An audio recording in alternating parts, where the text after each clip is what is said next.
নমস্কার। 6ই ডিসেম্বর সার্ডিনিয়ান ম্যাকিন হ্যামিল্টনের জন্মদিন এবং মৃত্যুদিন। যে মানুষটা জন্মগ্রহণ করেছিল শুধু স্কটল্যান্ডে, তারপর কর্মসূত্রে কলিকাতায় আসা। তিনি কলিকাতায় এসে দেখেছেন পরাধীন ভারতবর্ষের মানুষের অভাব, দুঃখ, দুর্দশা। তাই তিনি মনে মনে বদ্ধপরিকর হলেন এইসব মানুষগুলোর উন্নতি সাধন করতে হবে, তাদের জীবন থেকে দুঃখ দুর্দশা দূর করতে হবে।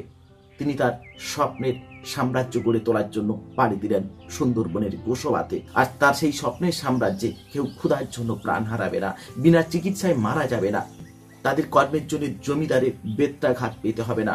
তাই সার্ডিনিয়ান হ্যামিল্টন সাহেব তার স্বপ্নের শান্তিনিকেতন গড়ে তুললেন গোসবার মাটিতে।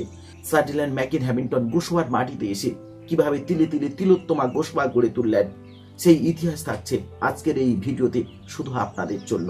চলুন আমরা মূল ভিডিওতে ফিরে যাই। তিলোত্তমা সুন্দরবন।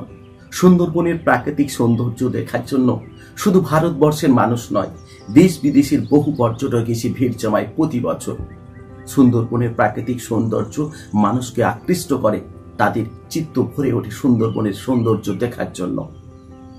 আমরা যে বর্তমান সুন্দরবনকে দেখছি, তিলোত্তমা সুন্দরবন, এখানে স্কুল, কলেজ, রাস্তাঘাট, জনবসতি কি নেই সুন্দরবনে?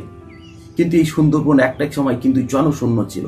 সুন্দরবনে কোনো মানুষের বাস ছিল না, এখানে ছিল জলে কুমির আর টাঙায় বাস। যে সুন্দরী তিলোত্তমা সুন্দরবন যিনি গড়ে তুললেন, তিনি কি সুন্দরবনের মানুষ ছিলেন? হ্যাঁ, ঠিক ধরেছেন, আমি সার্ডিনিয়ান ম্যাকিন হ্যামিল্টনের কথা বলছি। তিনি সুন্দরবনে প্রথম এসে সুন্দরবনের গোসবা, রাঙ্গাবালিয়া, সাতচিলা দ্বীপে জঙ্গল হাসিল করে মানুষের বাসযোগ্য করে তুলেছিল। এই সুন্দরবন তিলোত্তমা তিলে তিলে গড়ে তুলেছিলেন। গোসবাতে কাগজের 1 টাকার নোট আবিষ্কার করলেন তাদের মজুরি হিসাবে দেওয়ার জন্য। আর সেই 1 টাকা কাগজের নোটে স্বাক্ষর করেছিলেন সার্ডিনিয়ান হ্যামিল্টন সাহেব এবং তৎকালীন ম্যানেজার সুধাংশু ভূষণ মজুমদার। পরাধীন ভারতবর্ষে সেই সময় বিপ্লবী আন্দোলন চলছে চরমতম, কিন্তু মানুষ আর্থিক দিক দিয়ে পিছিয়ে পড়ছিল। তাদের আর্থিক দিক দিয়ে উন্নতি করার জন্য তিনি সমবায় আন্দোলনের উপর জোর দেন। পরাধীন ভারতবর্ষের সমস্ত কুসংস্কার দূর করার জন্য, তাদের মুক্তির জন্য তিনি জীবন উৎসর্গ করলেন। তিনি সমবায় আন্দোলন শুরু করলেন, সেই আন্দোলনের মাধ্যমে মানুষের উন্নতি সাধন করলেন।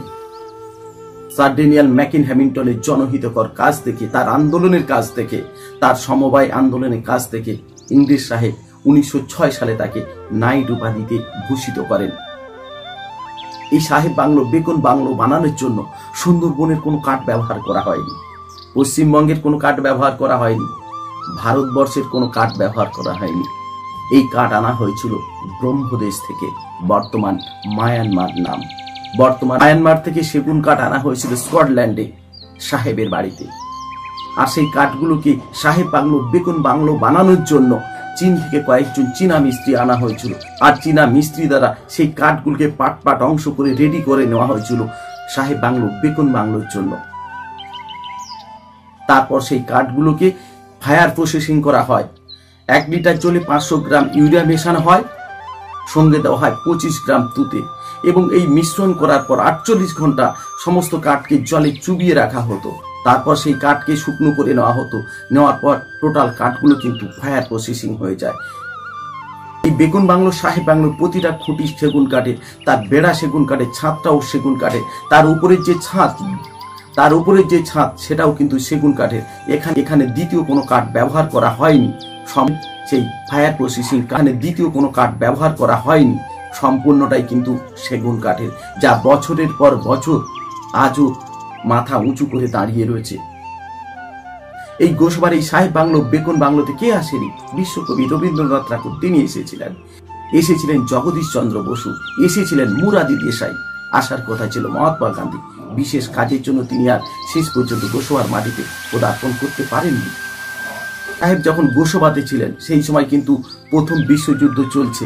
প্রথম বিশ্বযুদ্ধ একটু থেমে গেলে তিনি দেশে ফিরে যান, স্কটল্যান্ডে ফিরে যান। সেখানে গিয়ে শীত প্রধান দেশে সাহেব শীত সহ্য করতে পারেননি এবং ফুসফুস রোগে ভোগেন।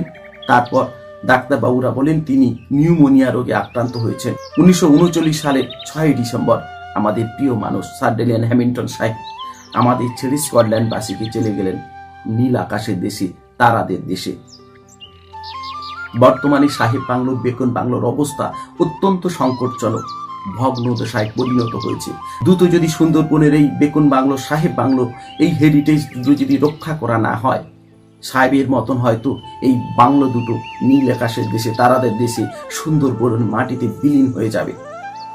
এই বাংলো দুটোকে বর্তমানে যদি সংস্কার করা না হয়, মাটির সঙ্গে বিলীন হয়ে যায়, মিশে যায়, তাহলে ভবিষ্যতে হয়তো এই তিলোত্তমা গোসবা, তিলোত্তমা সুন্দরবনের অনেকটা ভাবমূর্তি নষ্ট হয়ে যাবে।